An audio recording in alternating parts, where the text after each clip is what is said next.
What's up, everybody? Got a couple ideas rolling around in my head this morning.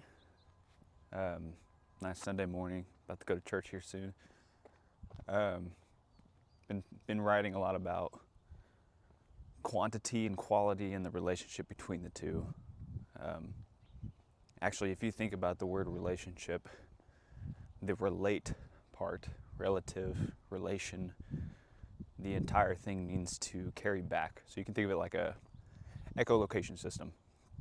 You know, the bat sends out the signal hits a wall of some sort, a barrier of some sort, a limit of some sort, and it ricochets back towards the bat, and then whatever the bat calculates is the distance, the size, if it's moving or not, and it's all based on the echo locating. And that's kind of how relationships work, because that's relation, literally the etymology of relation is to, literally the etymology of relation is to carry back. Hold on.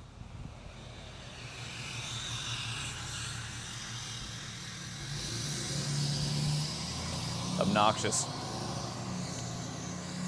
Nice truck though. So the ship part means condition. So if it's high quality, it's good condition. If it's low quality, it's bad condition. So relationship means the condition in which something is carried back to you. So you could think of your relationships as kind of like you send the signal out of who you are, and someone sends the signal back of who they are. And if it's something you like, then it's good condition. If it's something you don't like, then it's bad condition.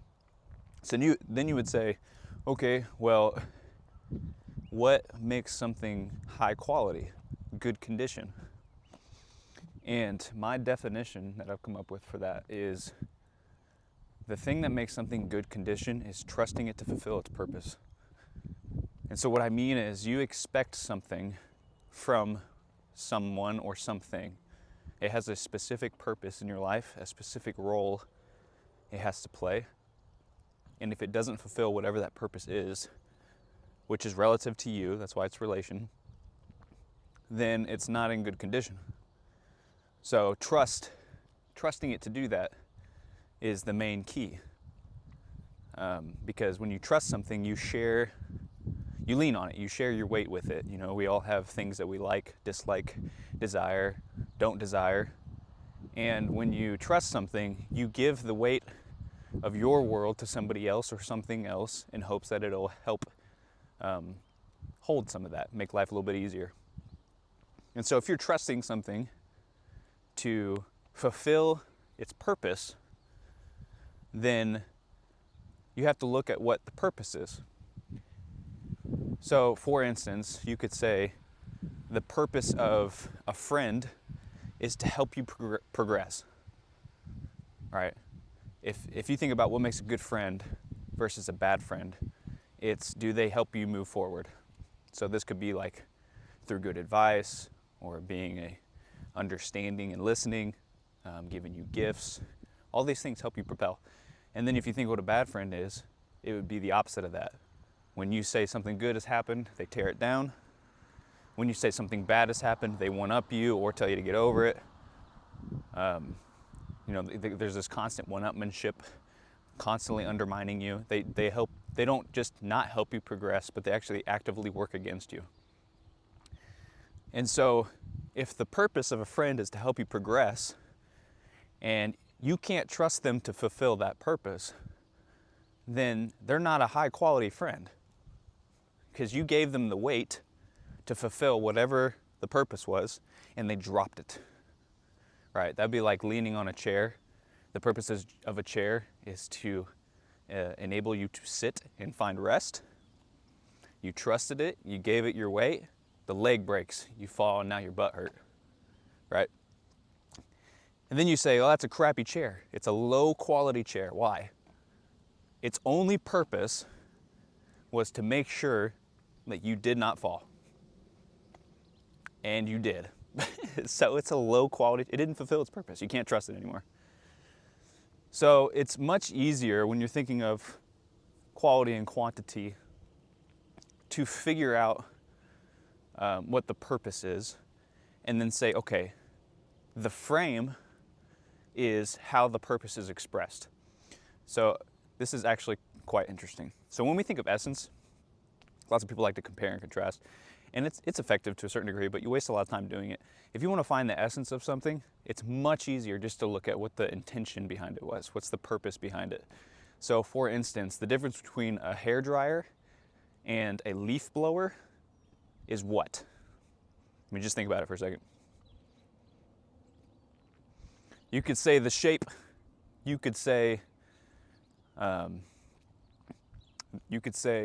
one has a motor and one doesn't. You could say one's electrical and one's not. But at the end of the day, it's the frame. The frame is different because the purpose is different. One is meant for your hair, so the frame, the shell casing, is the size of your hand, so you could do this. And the other one is on your back with a motor going like this.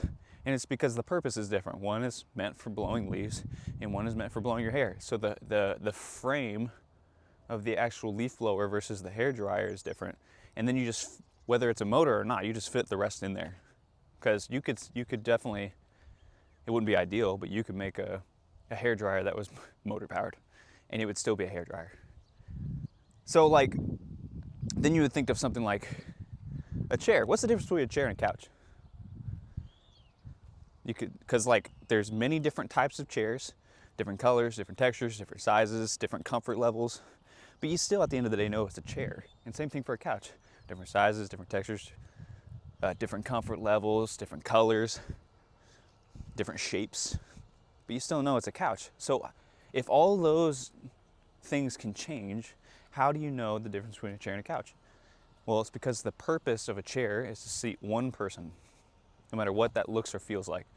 And the purpose of a couch is meant to seat multiple people, no matter what that looks or feels like. Think about the difference between a car and an airplane.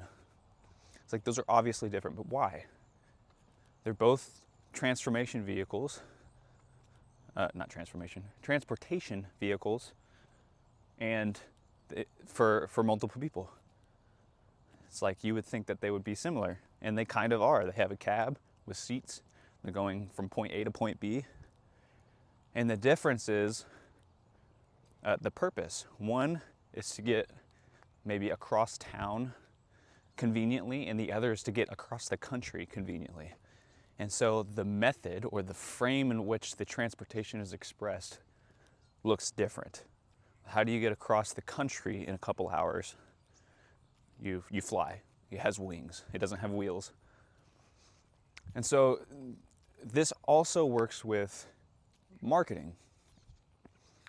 You could say for something like YouTube, if you want to get the most attention possible, how would you do so? You'd make sure that it was surprising, which means not boring. You'd make sure it's short, which means not long. You would make sure that it provided enough value to get someone hooked to where you're trying to direct them, which means that it's useful. And you would do as many of them as possible. So you could look at it like a high quality to low quality scale. So if you have we could talk about it like this. If you have a high or low quality purpose and a low quality frame, and that means that you have a bad idea and you don't know how to express it. If you have a low quality purpose and a high quality frame, it means that you have an awful idea and you're expressing it to everybody in a way that's effective. If you have a high quality purpose and a low quality frame, that means that you have a great idea and you're not good at expressing it, which is a lot of people. And if you have a high quality purpose and a high quality frame, it means that not only do you have a great idea, but you're the best at expressing it. So everybody knows it. So the quality of the frame is directly correlated to whatever the purpose is. Just like if you're trying to get across the country in as fast as possible in a couple hours, you don't take a car because you know it's going to take 4 days of just straight driving. it's not the best method. You book a ticket to a plane. And so the frame needs to express the purpose the best possible. So you would think of like a YouTube short. I'm trying to get as much attention as possible. Well, the YouTube short is that. A flyer is that. A door hanger is that. A yard sign is that. A Facebook post is that. A group text is that. It doesn't have the entire quality of the product or the event inside of it. It's just nudging at it. You're just trying to get as many people interested in going or seeing as possible. And then you would look at something like a book, and that's the exact opposite. You don't market with the book is the product itself.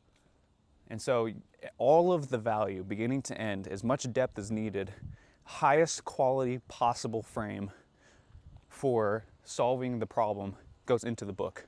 If you try to market with the book itself, the book's gonna suck. And if you try to put the book on the marketing is gonna suck, because the frame is different and the purpose is different. The purpose of marketing is to drive attention to the product, and the purpose of the product is to solve the problem. If you switch the two, you're gonna be bad at both. That would be like a bad idea or a good idea with a bad frame. And then if your product sucks, then obviously that'd be a bad idea with a bad frame, but hopefully it doesn't. So this makes sense on a leverage standpoint too, because like you're thinking like, how do I make the most out of my time? You hear people say, well, you just gotta work hard. There are so many people that work every hour of the day and they get no results. And it's because they have high quantity, low quality. That's the same thing as saying that what they do has no leverage. The amount of effort that they put in is not worth the amount of results that they get out. But then you could also say that just because you have a really good idea and you do it one time doesn't mean you're successful, because you don't know how to work hard. You're so worried about leverage, you're so worried about the good idea, that you're scared of like putting the effort in. And so you gotta have both. Like, you can't be the guy that works all the time and gets no results, because you literally work your life away. And you can't be the guy with a good idea that never works, because you do nothing, you're lazy. And so you have to have the highest quality idea with the most amount of inputs possible. So this is like high rep. The way to do that is to look at the frame. So you would say like, this is a framework to look at how to get the highest quality leverage out of each moment. So if I'm about to have a conversation with my wife, there's a couple things that I would think of. How do I get the highest quality interaction out of this conversation? So limit the time frame for one. That's the frame. You have 1 hour to spend with your wife. What do you do to make it the highest quality? Well, one, I'd put my phone down. I wouldn't use my phone. 2, I would shut the TV off. So no phone, no TV.